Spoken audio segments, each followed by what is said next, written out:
Get ready for Anomicon 2025. It's a free virtual conference live streaming on September 20th on YouTube, Twitch, X, and Facebook. Created by Ryan Sprague of the Somewhere in the Skies podcast, Anomicon unites unique voices from academia, science, and entertainment. Join us for discussions on UFOs, the paranormal, cryptids, conspiracy theories, and all things anomalous. Hear from amazing speakers like actor Michael Ian Black, astronomer Dr. Beatrice Villarreal, marine biologist Shiana Steingass, UFO researchers Peter Robbins and Christina Gomez, and so many more. Plus, our master of ceremonies, podcast legend Jim Harold, will guide us through the day. Anomicon kicks off at 11 a.m. Eastern Standard Time and runs all day and night. Subscribe to the Somewhere in the Skies YouTube channel or visit anomicon.com to learn more. Once again, that's anomicon.com. Anomicon, getting to the heart of life's mysteries, one discussion at a time.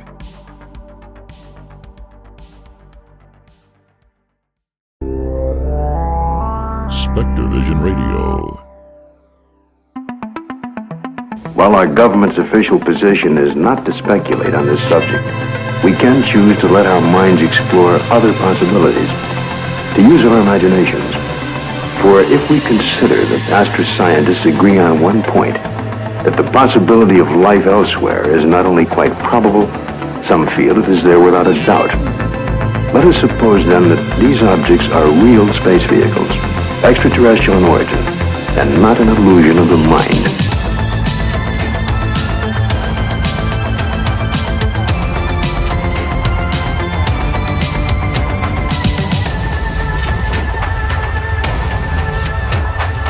I'm Ryan Sprague, and you are now somewhere in the skies.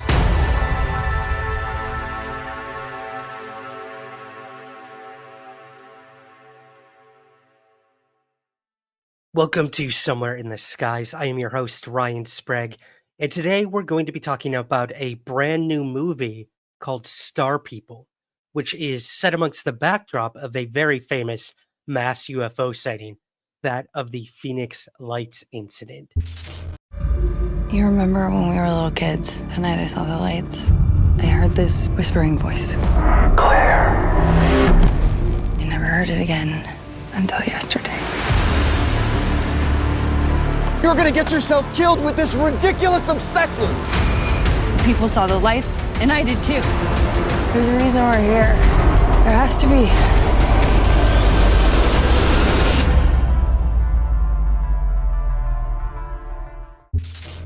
And joining us today is the writer and director of the film, Adam Finberg.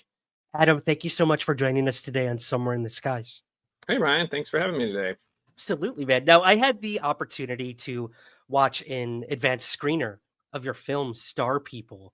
And, anytime a quote-unquote fictional film comes out in the UFO world, the UFO community gets very critical and defensive on how the topic is portrayed in a fictional world. But what I really appreciated about your movie, which we're going to talk all about tonight, is you did blend your story with actual events, and that's the Phoenix Lights incident, a case I'm quite familiar with, having personally investigated it myself, been to some of the areas where you filmed, which we'll talk about.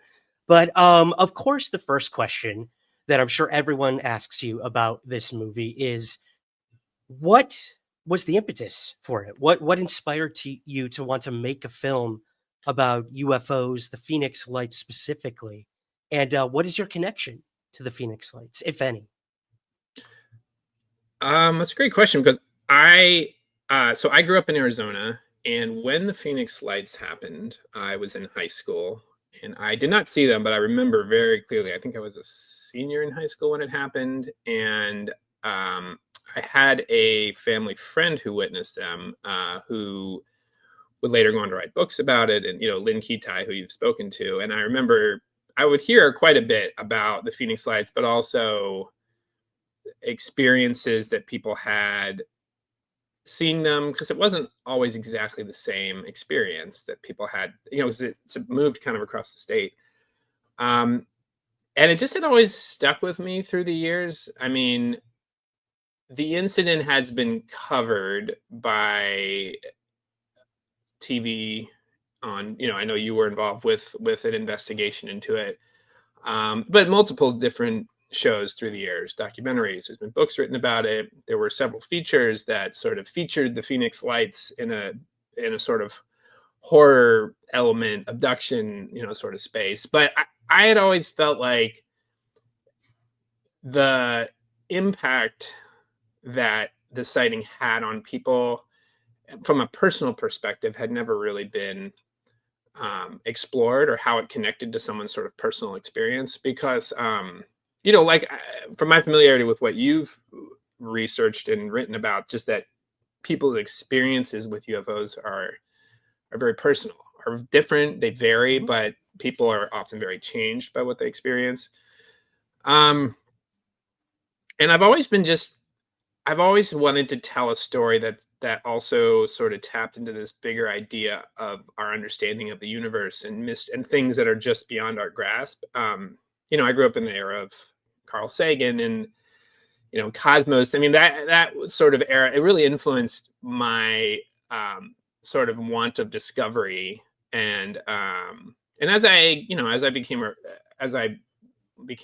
filmmaker, and through the years there were other things that influenced me in the journey. One was this documentary I did about 10 years ago called The Business of Recovery, which was about the addiction treatment industry. It had nothing to do with UFOs, but it was a documentary where I spent several years, it was an independent documentary, interviewing and following individuals and families in the throes of addiction and treatment, and for life and death situations relating to it.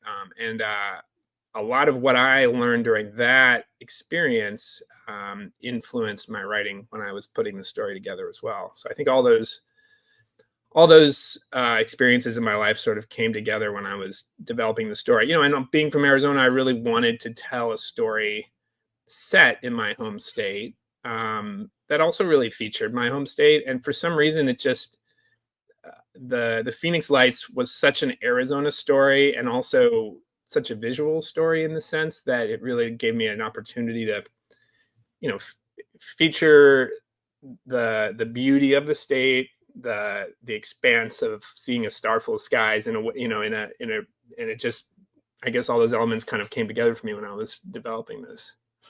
Yeah, and the visuals in your film, the landscapes, as you mentioned, are stunning. So kudos to you and your cinematographer. I mean, I've been there. I've been to Superstition Mountain.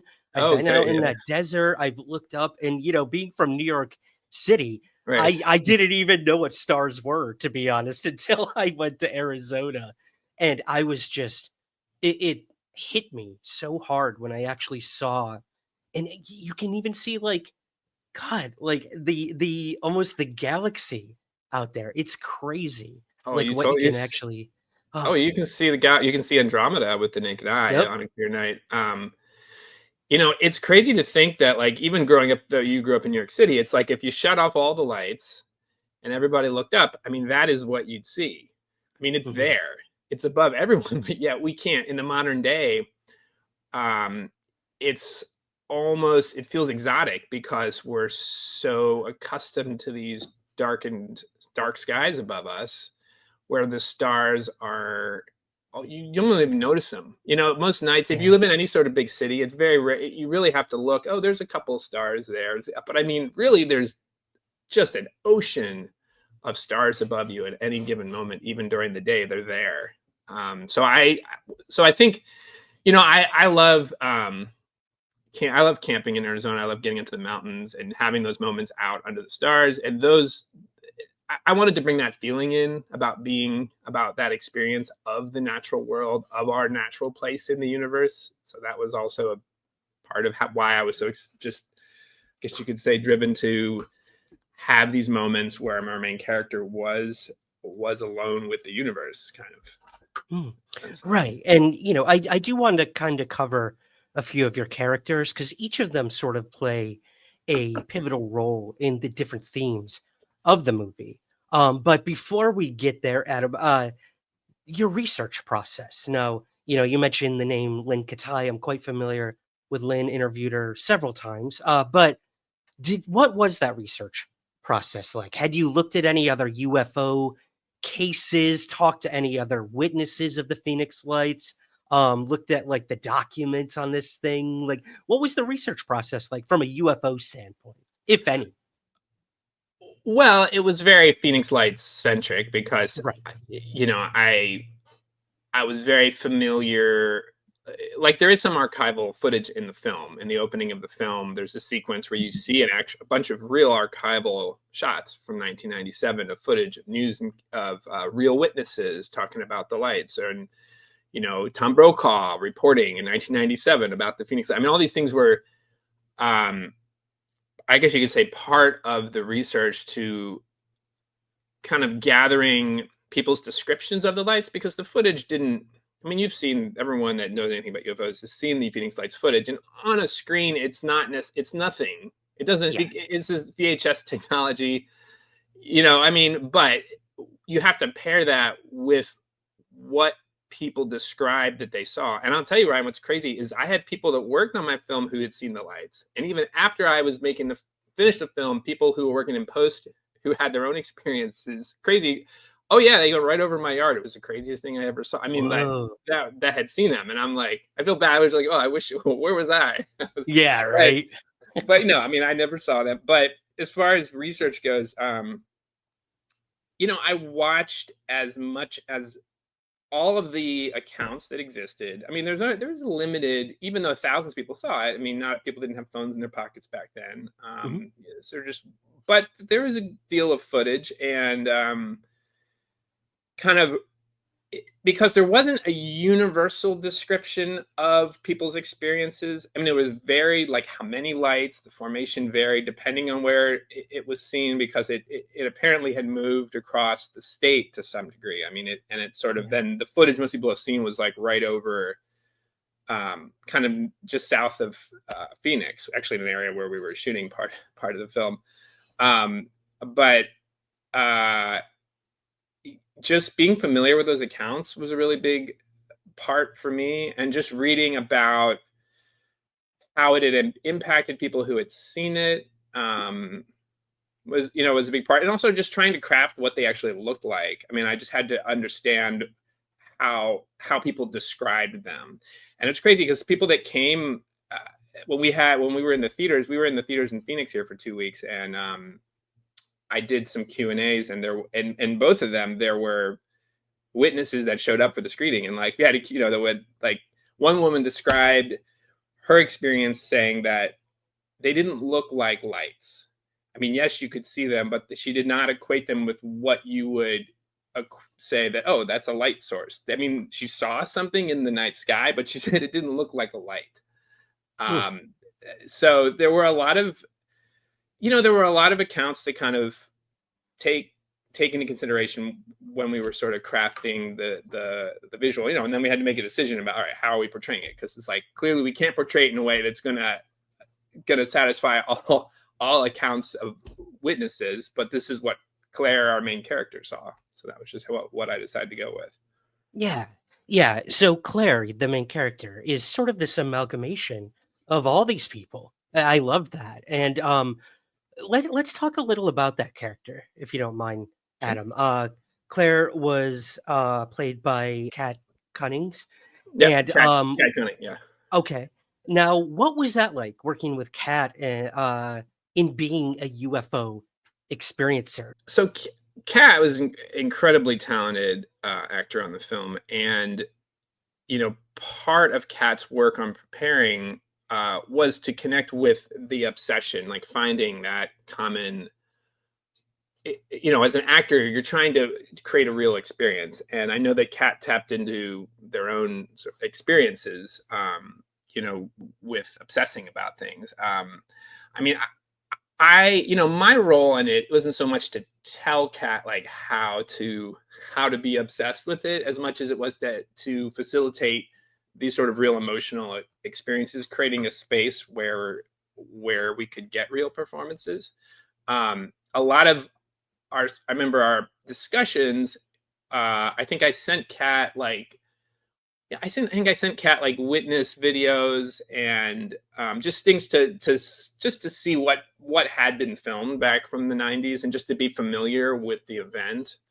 You know, I mean, I don't know the exact prep that Kat did to get their mind into being obsessed with this event, but um, I mean, a lot of it was just, I mean, they weren't familiar with the event. I mean, it's been close, coming up on 30 years, but yet it is the most significant mass sighting in North America.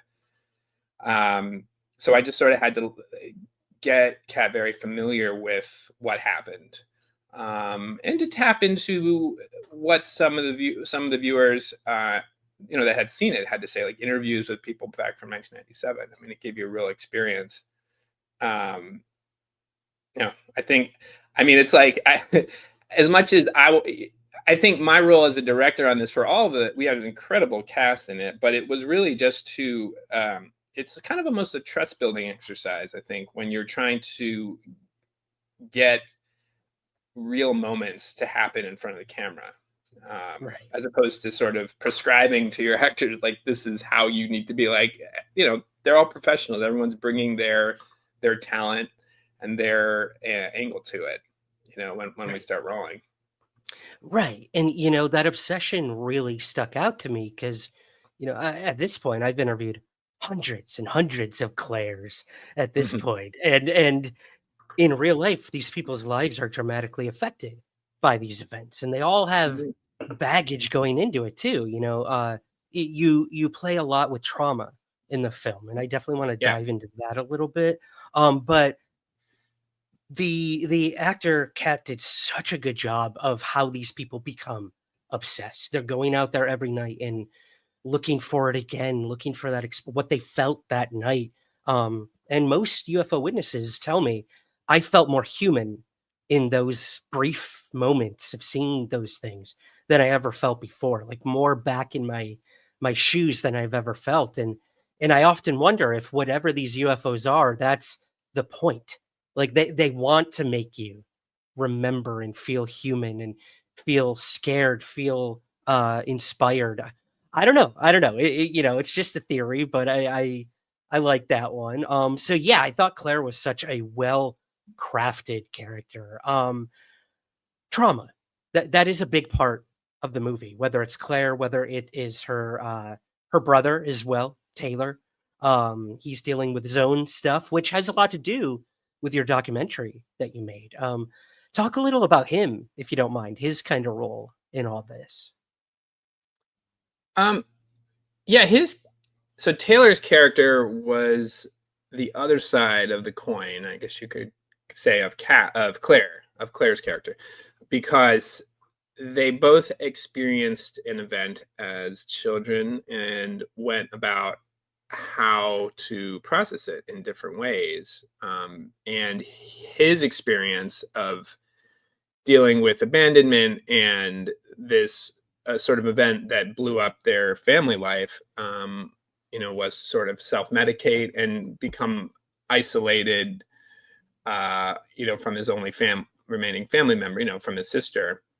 I felt like there had to be a kind of a mirror for this event, and also to sort of reflect the memory aspect of what happened when they were kids, because like our memories of children are colored through the years. They can change, even though we think we have a grasp on what happened, but they can sort of morph. And Claire's character is in kind of an addict character, in the sense that she had this event, didn't know how to process it as a kid, and never had any way to figure it out as she grew up. So she just was stuck on this moment that she had to like reconnect with her brother in order to have any closure, but also to reconnect with another person, because that was really what her character was all about, being isolated. And her only way forward was to kind of grow from this isolation, in order to use this event to find growth. Anyway. Yeah, I like that. Yeah, the fact that she is almost an addict in her own way. Yeah. And also, like you said, the other side of the coin, Taylor being a little bit more on the skeptical side. You know, you always have that believer versus skeptic, that Mulder versus Scully sort of thing. And I loved that kind of dynamic they had, not just as brother sister, sort of estranged, but also, you know, I don't think it was a UFO, but you clearly think it was. But yeah, I mean, we don't want to give away too much, but the other sort of big theme was immigration, which I thought was very interesting. You know, you don't think about that when you think of and you should when you think about something that might have to do with aliens. I mean, it's literally, you know, what some people would call those who are immigrants in a way. So what made you want to kind of tackle that through the characters of you had Ricardo and his daughter Gabby, and yeah, what made you want to go down kind of the immigration route with all this? Well, it's interesting that this script was written I started working on it a few years ago, and it's interesting the lens that some people watch the film through, that may get triggered, that feel that it's some political statement, but I don't see anything political about what happens in the film, because it's a fact of life in the Arizona desert that there are people that have been struggling to cross the desert for many years, for a variety of reasons, that just die out there. I felt that there was a certain thematic element that made sense, with the whole connectedness and fear of the other. I mean, that's a theme that goes back, throughout human history, but in this country, I mean, you could just look to the early 20th century. I mean, people were afraid of immigrants and blaming immigrants for everything in the early 20th century coming from Eastern Europe. Back then it was, I mean, they were the boogeyman. They were everybody's, problem. They were treated poorly. The, Italians, Jews coming in from Eastern Europe, I mean, it was just, and it's just shifted. I mean, it's not a new sort of scapegoat, I guess you could say. But the reason it came into the story for me was that I always felt that this was a human story, about human connectedness, and I needed to have a character who felt kind of alien, in a sense that they were coming from another place, and there was this sort of it just felt natural that they'd be in the desert during a heat wave, and that they would have to sort of deal with the situation out there. And it's it's a truth out there. I don't know. I mean, it's just a truth in the Arizona desert. People are coming across it all the time. And it's just weird how that topic has become like hot button for some people out here, because the humanity that we sort of have lost sight of, our shared humanity, I think, often, at least in this country. And that is sort of one of the themes of the film, was sort of embracing our humanity in order to move forward. I mean, that's really the only path forward. And, because they're stuck out in this house, and the only way they can get out of there is to sort of embrace those that are around them, instead of continuing, their isolation. I mean, you have the lost souls in the desert that are physically lost in the desert, and then you have the Claire and Taylor characters who are emotionally lost, I guess you could say. So they're sort of stuck in this purgatory, and they kind of have to get out of it together. Yeah, I like that. And again, without giving away too much, the lights are sort of what they all eventually have in common.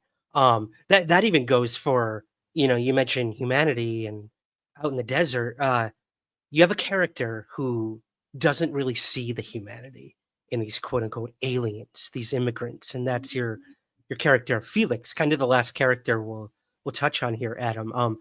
Sort of this survivalist, kind of sort of feel. I loved the character. The actor was great, but he brings something unique to your story that has kind of been a big story in the UFO world lately, and that's drones. I mean, if I tell you how sick of hearing that word I am in the UFO world, we had a drone invasion here in the UK, and then it shifted over to the US, and then the New Jersey drone invasion was just crazy. The fact that like the FBI got involved, the president had to remark on it. And you do talk about this. And look, let's be honest, a lot of UFOs in today's modern world are probably drones. A huge portion of them are. So I love that you kind of tackled that in the movie. These being like drug smuggling drones and stuff like that. So yeah, what made you want to kind of tackle that whole aspect? You kind of put your skeptics hat on with that one. I liked it. I liked it. Well, I felt like the story needed to have a possible earthly explanation that you're sort of going back and forth between. But also I think the drones represent the conventional explanation of sightings of a craft with like a navigation system and little green men behind a cockpit. I mean, my personal feeling on sightings that are unexplainable is that there is something, I would say, not mechanical about what we're seeing, about what is witnessed out there. And I guess I just felt like, I mean, I don't think when I put the drones in there, I was trying to make some huge statement, but it just sort of naturally worked out that like in a modern day, like, yeah, drones are a perfectly reasonable explanation for a lot of things that people might see, in the night sky moving around, because people it's crazy what can be done with them now. Yeah, I don't know. I mean, the Felix character also, I think, was interesting for me to write, or because and Bradley Fisher did a great job, our actor in it, just because he was able to tap into making him a bad guy that wasn't exactly how you'd expect. Like he was kind of scary and like a kind of like he would kind of almost come off nice, but he was scary at the same time. Yeah. Yeah, I know drones just seemed. Did you like that line? He's like, "I'm sick of these," where he's ranting about the drones, and yeah, I mean, that was me. That was me, man. Yep. Yeah, I mean, I don't know. I know you've interviewed a lot of people who have witnessed things, but yeah, I think that what interests me about sightings where people have had sort of deeper experiences is that there is these interesting connections between near-death experiences and UFO sightings for some people.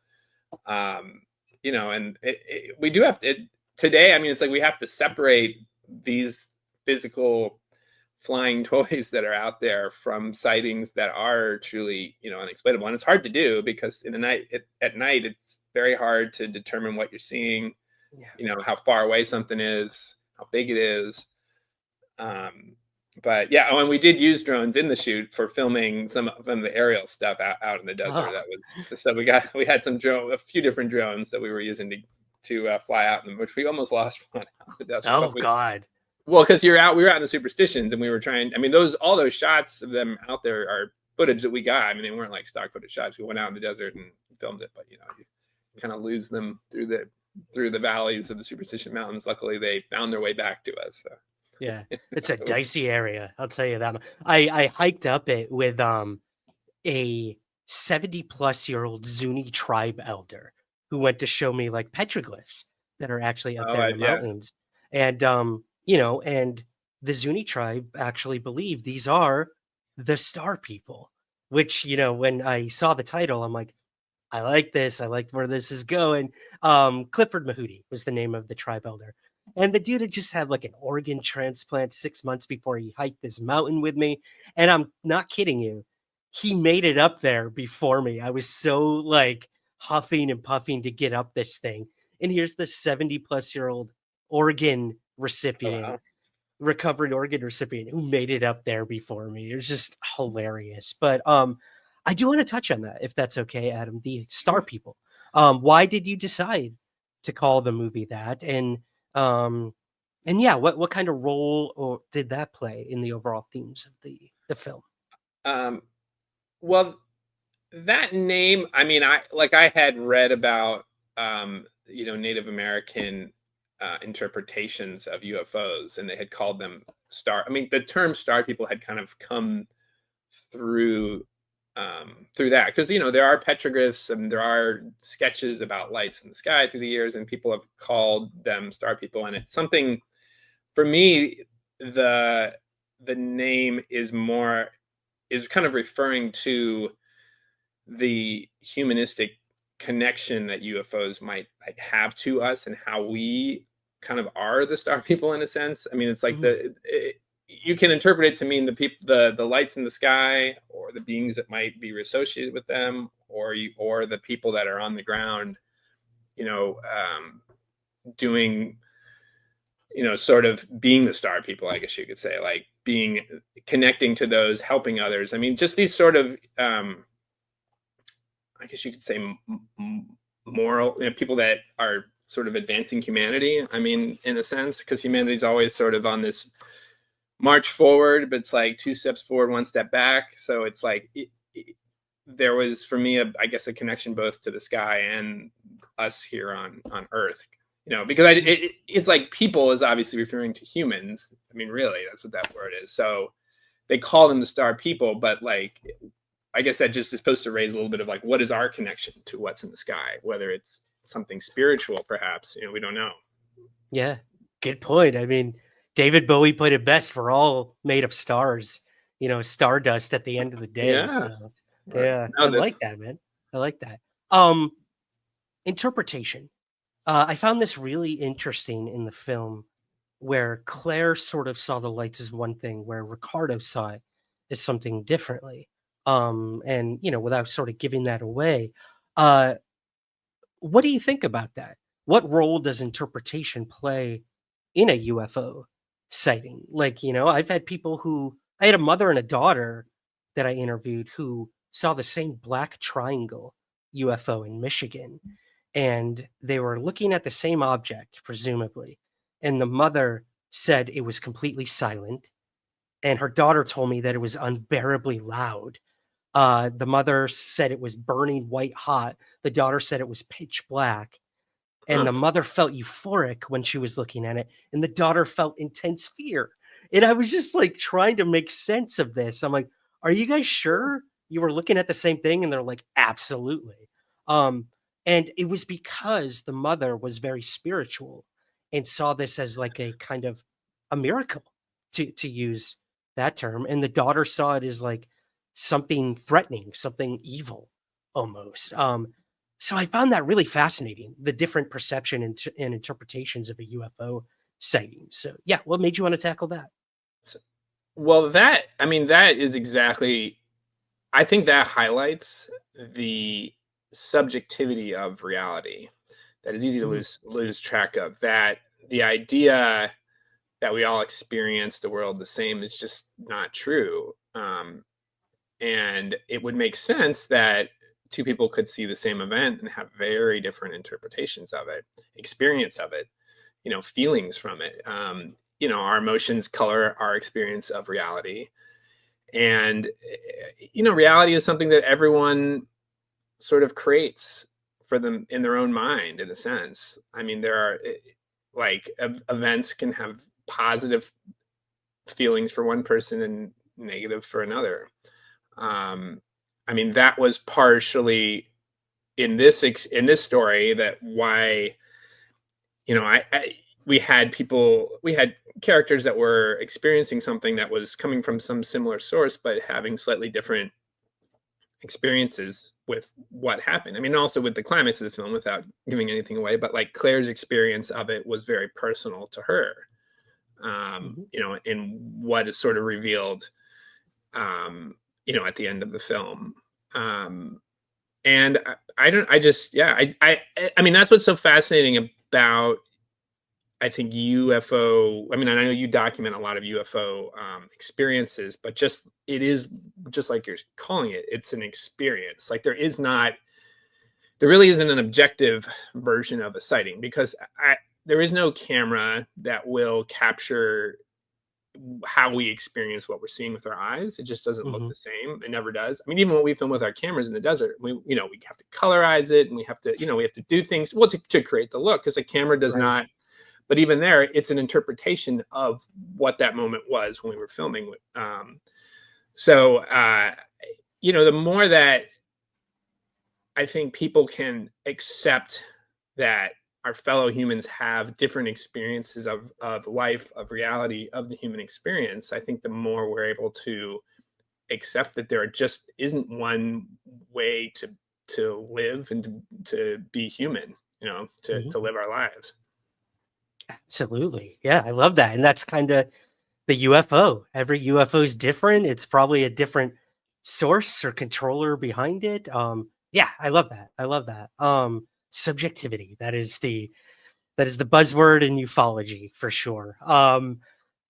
Your To kind of get into the film aspect of all this, Adam, your composer and your cinematographer, what was it like working with them to kind of bring your like your visual language, your musical language to your story? Tell us a little about them if you don't mind. Sure. Well, yeah, Aiden Chaperone was my cinematographer. Very talented guy, but he's based in Arizona. Most of our crew was from Arizona, and he and I had a lot of conversations about the look that we wanted for the desert, the sort of visual structure of the film, the type of lenses we wanted, the feeling that we would have when we were out in the desert versus inside. There were a lot of conversations about those lighting setups. And also whenever we were going to show stars, I mean, a lot of that was also in hand with our visual effects artist, Brian Tooker, who, had to put the stars into those shots, because, you can't expose both it's just impossible to expose stars and actors at the same time. But the stars that were put into the shots were from real star maps. And we just spent a lot of, they all had to be kind of planned in advance about when we were going to see stars. But yeah, all the stars in the film had to be brought in post. Wow. Yeah, there's just no other way to do it. But I was very insistent on figuring out how to tweak it to give it the most real experience of what it was like being out under the stars. We were physically out under the stars for a lot of this filming, out in that canyon in the Superstition Mountains. We were filming at a ranch for a lot of those exteriors. We were at kind of in the Gold Canyon area. It was like 8 miles deep into this canyon on a dirt road off the grid. I think I popped a tire on one of our location scouts, because it was a little bit of a rough road to get. I mean, we had to get all of our equipment and crew out there to film some of the stuff.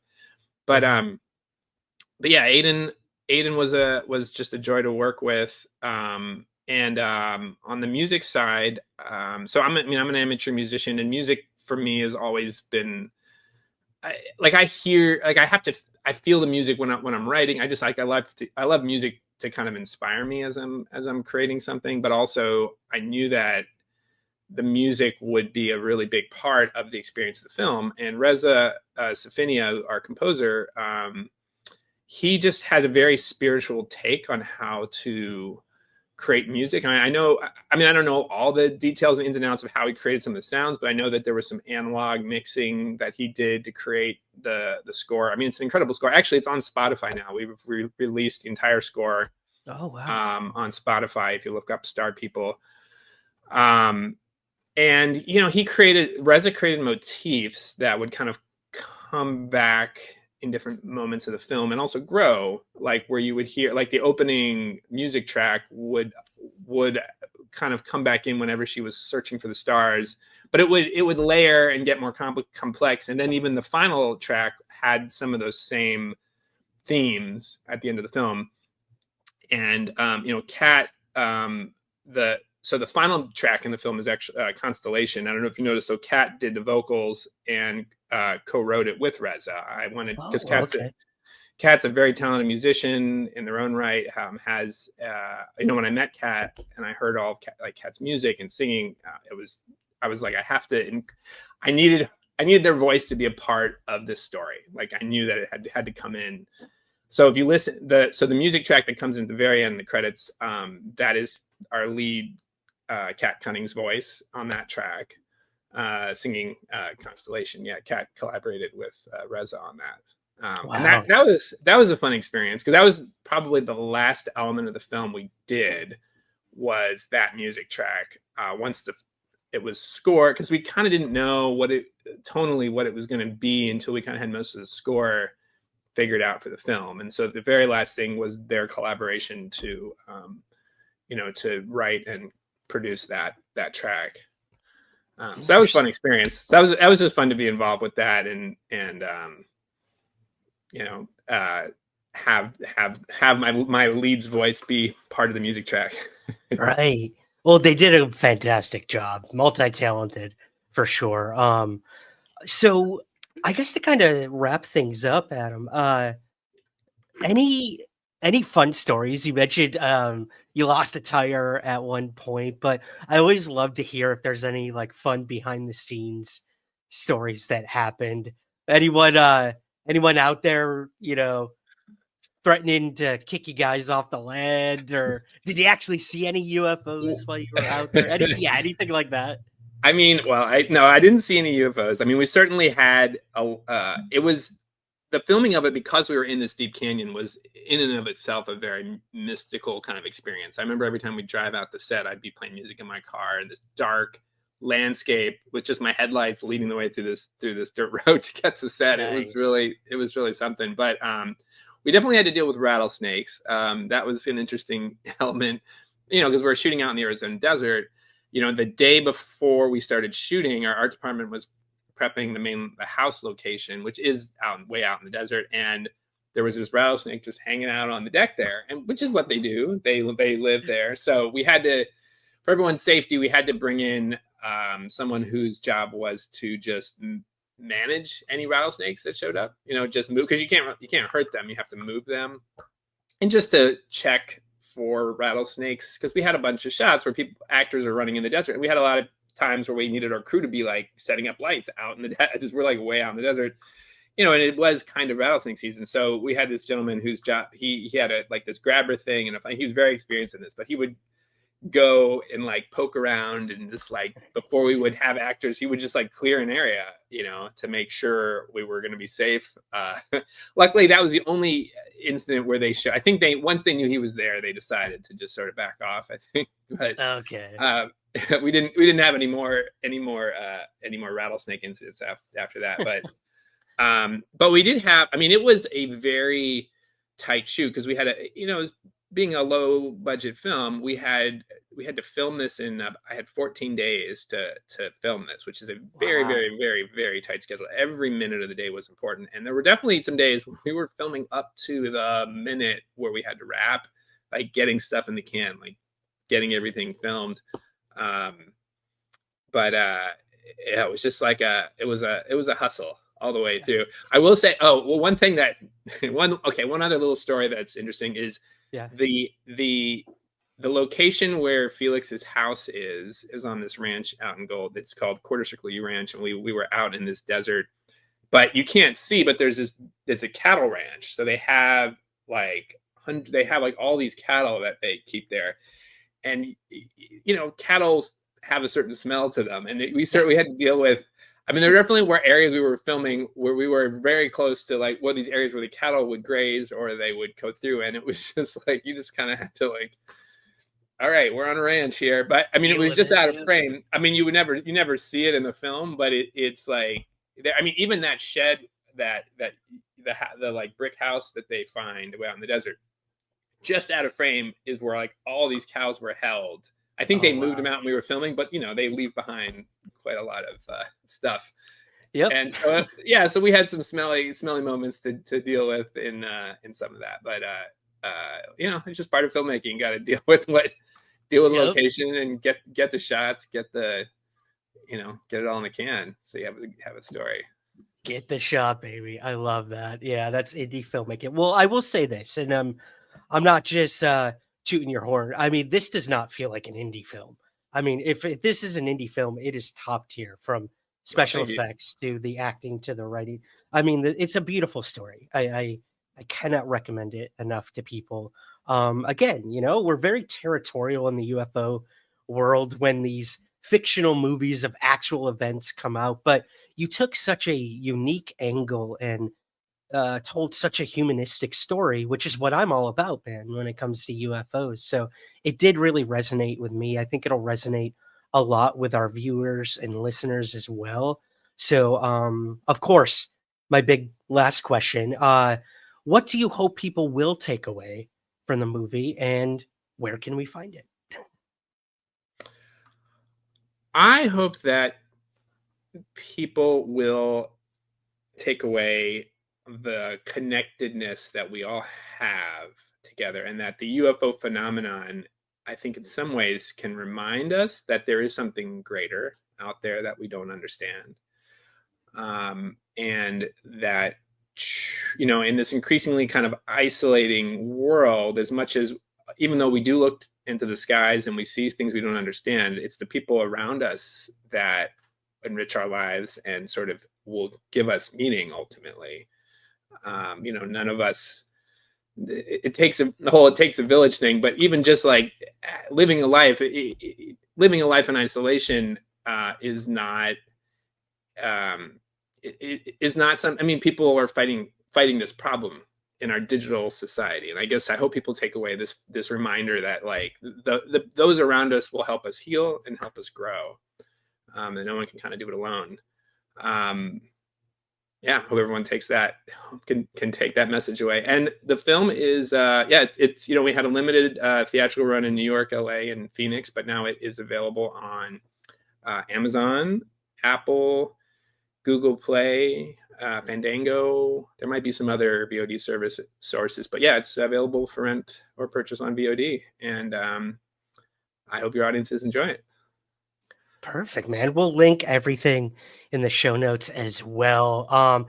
5 stars, baby. That's what I'm giving it. So guys, definitely Thanks, check out Star People and wherever you can find that online. And yeah, any other big projects coming up, Adam, before we let you go? You spend all this time making a movie, and then the last question people ask is, what's next? I am working on I've been writing another screenplay that I hope to get made. And I mean, it's unfortunately I don't have something to say like this is coming out, but I'm working towards it. So look for something on the horizon. Love it. Awesome. Adam, I can't thank you enough for coming on Somewhere in the Skies today. Thank you. Thanks for having me, Ryan. Pleasure meeting you.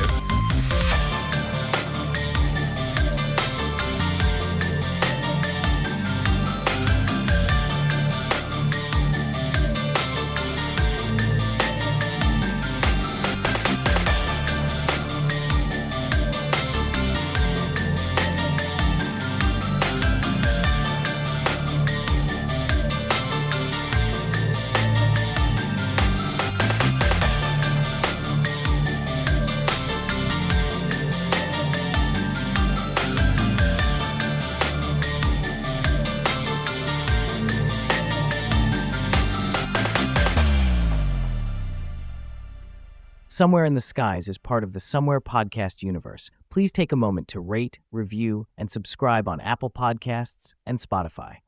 To learn more about all of our shows, visit thespu.com.